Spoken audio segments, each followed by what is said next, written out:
Hello guys, you're welcome back to my channel. My name is Reality Pearl and this is the African Housewives Failure Show.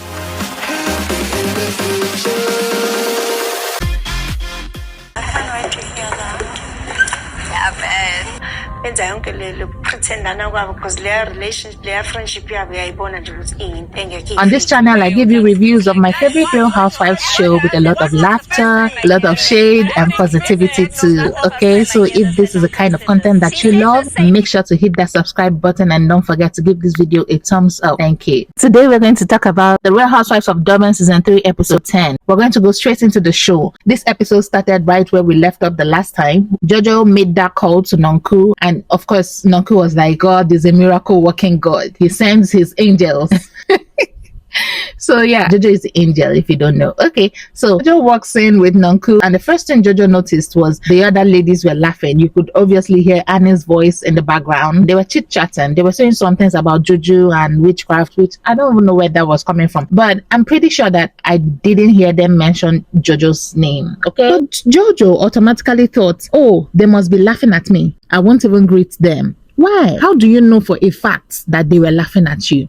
And even if they were, that's your event, for crying out loud. Your husband invited them. If you didn't want them there, you would have told your husband not to invite them or even uninvite them, assuming the invite has been sent out before all of this drama. You cannot invite them, you know. If you did go ahead to have this woman present at your event, at your husband's event, then why would you not even greet them? I felt that was very rude, you know, but whatever. She went up to the stage and she hugged Maria. She was like, why are we on the stage? Jojo hugged Maria and Rue. I think maybe because they stood up to hug her. But the rest of the women who didn't stand up to hug her, she didn't. Like, Mbali was like, that these people are not even friends. They are not even her friends. They are just being fake. I call BS because, like I said earlier, it's her husband's event. But of course, Jojo has shown us a few times that she's not the ideal host, okay? She even came late to her own event. And she expected everyone to stand up to greet her because, you know, she's the queen. The ladies didn't feel welcomed. They didn't feel well hosted. That's for sure. Listen, Mbali was really wishing that they would give her some time to fight it out with Nonku like real women. Of course, Nonku felt the same, except that she didn't mention Mbali. She was mentioning other people's names. The fight ended in a draw. All the ladies were jumping, you know. They all jumped into the ring to celebrate with their fighter. You needed to see Ardy's face. Ardy was not amused at all. He was not impressed. Okay, his face was like, what have I gotten myself into? Moving forward, Mbali wanted some of her relatives to help mediate between her and her mom. She said the relationship between them have been strained for the longest time. You know, a mom should be her daughter's best friend, but unfortunately, it's not always the case. So I really sympathize with her. Now her brothers arrived. She welcomed them. She was like, you guys, you're welcome to my humble abode. You know, every household has a head, so let me introduce you to the head of this one. What? What? It's not my business, okay? It's not my business. But listen, Mbali, how are you calling a man that is not married to you yet the head of your home, the head in your own house? I'm sure it's a house, okay? They're not even married. I know he lives with her. But, you know, that doesn't make him the head of anything. And even the guy knows that. When one of the brothers were like, oh, nice meeting you, but we'll still get to know ourselves more. He was like, yeah, you know, we have a long way. He said it like 3 or 4 times. We have a long way. Yes, you do have a long way. Just my opinion. Don't take it too seriously. Moving forward, Nonku and Jojo met, and Nonku says to Jojo, you are the definition of the real housewives. You know, you're living the life. You have it all. Do you know you have it all? Do you know your life is like perfect? Jojo was like, really? Are you serious? Tell me more. Yeah, she was like, she has a beautiful husband who loves her to death, okay? In her confessional, she was like, she's sure that's one of the reasons why the ladies are so jealous of Jojo. Maybe, okay, because who doesn't like good thing? Like, that's how my people will say it. All of us want it. So yeah, when they started talking, she told Jojo that, you know, she hates it when the women come for Jojo the way they did the last time. She was like, they said a lot of mean things about her, and she was like, at the last incident, even when Jojo threw water at her, it was really painful, but she was like more concerned about the pain that Jojo was going through. Do you understand? Like, it was painful for her, but that was not the most important thing. The most important thing was Jojo. That's nice though. Jojo was like, yeah, she also felt the same way. She was like, even though she was really mad, she never meant to hurt Nonku. She would never, like ever in her life, want to hurt the person that she loves the most amongst all of the women. And when that happened, she felt really horrible. I'm like, okay. If you really felt horrible, Jojo, you would have stayed back. You would have stayed back to say, oh my God, I'm so sorry. It was a mistake. It should have stopped you on your tracks. You know what irks me the most is the fact that Jojo is not even saying that she's sorry for what she did. She's saying that she's sorry that the water hit Nonku. That's just all that she's sorry about. So the question I'm asking is, who was she really targeting? Who was she really targeting? Nonku said in her confessional that when she said she would defend Jojo to death, that she meant it and that she's sure that Jojo would do the same for her. Jojo said the only person she would die for is her son and her husband. Shady. While they were still there talking, Sorisha called to extend an invitation for a charity event that she was going to have. After the call though, Nonku said she's not sure she wants to go for that event. She was like, maybe she should just block Sorisha again. Wow. So there was even a block in the first time. I don't really understand the dynamics between Nonku and Sorisha this season. Sorisha had a little family time with her husband and her kids. I'm happy that she's finally getting her husband to to take some time out for her and her kids. So yeah, that's good for them. Moving on, some of the ladies met. Jojo and Nonku were not there, okay? Sorisha told them that she had a chat with Sane and it went well, and that she had a hard time telling Sane that it was Jojo that wanted her out of the group. She said she found out that Jojo told Sane that it was Annie that wanted her out of the group. I was a bit lost somewhere.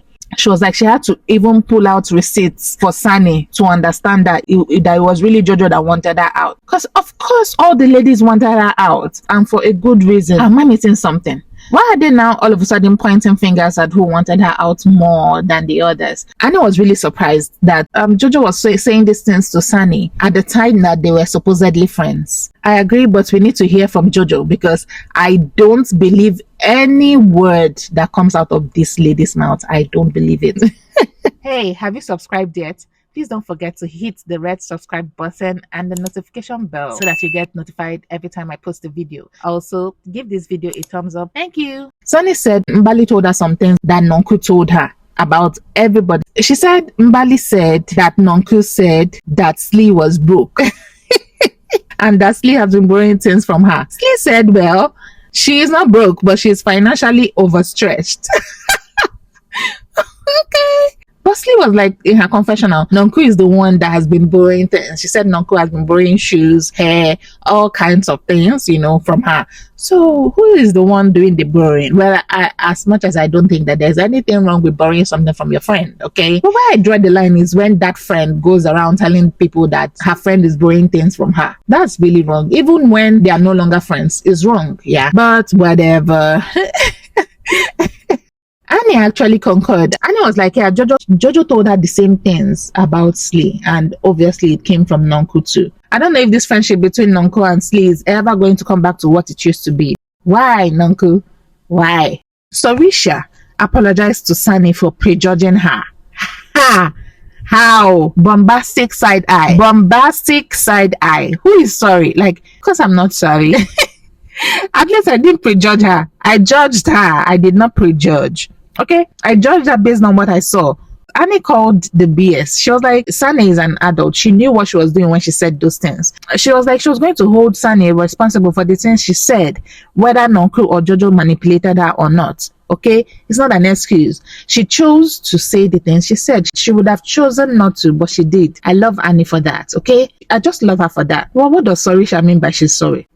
Girl, bye. Next scene, Annie was with her family, her husband and her kids, talking about, everything that's been going on with the ladies, especially with Jojo and all that. Yeah, that was really just it, okay? The next scene, Jojo took her boo bear for some nip and talk, okay?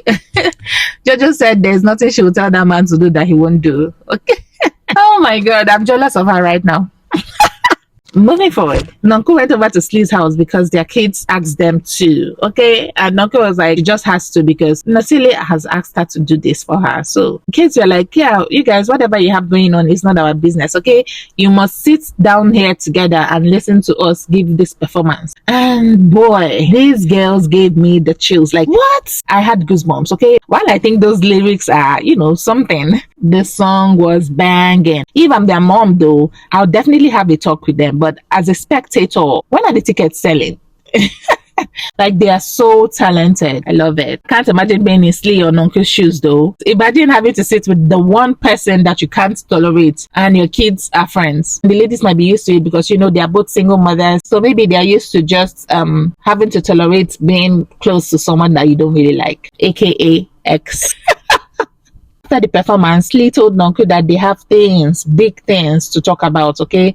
And they have to make time for it. Moving forward, listen, this Sorisha's fundraiser for the Pets Foundation reminded me of LVP, the good days. After the whole fundraising thing, Sane asked Maria what's really happening. She was like, what's happening with you and Jojo? She said in fact, both Jojo and Rue were a bit standoffish with her. She said she doesn't know why. She doesn't know what she did to them. Jojo on the other side was also saying the same thing with Rue. Jojo said she was upset with Maria, that Maria is just discarding their friendship. Last I checked, you said Maria was not your friend anymore, Jojo. So which one is she's discarding your friendship? Like, she's discarding you. Which one is that? Slee took Sorisha aside to tell her to help her invite everyone for a trip that she's planning. Imagine. She was like, if she invites them, some of them might not honor her invite. After that talk with Slee, Sorisha went over to where Jojo was seated with Rue. And Jojo was like, she was happy that Sori came over. Yeah, Joe, you need to take lessons from her. You need to learn how to be a better host next time. It doesn't matter if she's friends with you at the moment or not, but because you're at her event, she'll make you feel comfortable and at home, unlike you. So after the event, the ladies all came together and Sorisha was like, Joe, do you want to apologize for leaving us? Jojo said, she is not sure there's anything to apologize for, that she still stands by her leaving. She said she needed to leave because the tension was a lot for her. She couldn't handle it. But she regrets that everything happened the way it did. So yeah, there was no apology from Jojo. Before we knew it, it was a Jojo versus Maria thing. They were talking about the seating arrangements.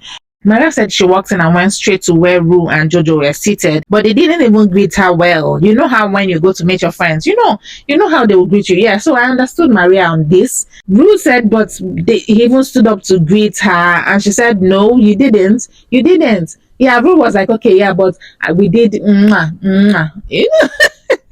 She said she walked straight to them. Jojo said, no, you didn't. Jojo said she didn't walk straight to them. Jojo said she could have sat with them, but she chose not to. Maria said there was not enough space for her to sit with them. The back and forth was too much. This one will say this other person will say, no, it didn't happen. I'm like, what's happening? The only person I pity there is Rue because he was looking like a lost puppy. He now has to choose between his two friends who he will support, and obviously it looks like he has already taken a side. Okay, so while they were doing all that back and forth and everything, Jojo was like, she's going to leave because she doesn't have time for this. She was like, she can't be here dealing with all of this when her husband is going for a second heart surgery. Immediately she said it, all the ladies were like, are you serious? Like, I'm so sorry. She said, well, how would we know when you're not speaking to us? We're here thinking that Jojo is this snob and like this big, while you're there dealing with something bigger. Like you need to tell us these things. Almost all of them felt sorry for her instantly. Maria hugged her. Slee was like, even though we're not friends, but I would love to see you happy, So in her confessional said, I don't want peace. I want problems always. Calvin cannot always save you. I'm not even going to say Sori is wrong for saying that, because even though I felt sorry for Jojo and for Calvin too, I can't help but notice that the timing for that announcement of Calvin's heart surgery, it was really very convenient. Slee said Jojo is not capable of taking accountability, and I agree completely, okay, because I've seen it happen a few times. Episode ended right here, but I can't even wait for the next episode because guess what? Nonku will be on the hot seat. I saw where Mbali was saying, what is Mabuzi vibes? Tell me, what is Mabuzi? Nonku, right now you have 3 lifelines. Phone a friend, ask the audience, or take the truth to your grave. I did enjoy this episode. At least we can see more Jojo and Nonku versus the world, right? Yeah, so thanks for watching, guys. Please don't forget to subscribe and give this video a thumbs up. Until next time, see you soon. Bye.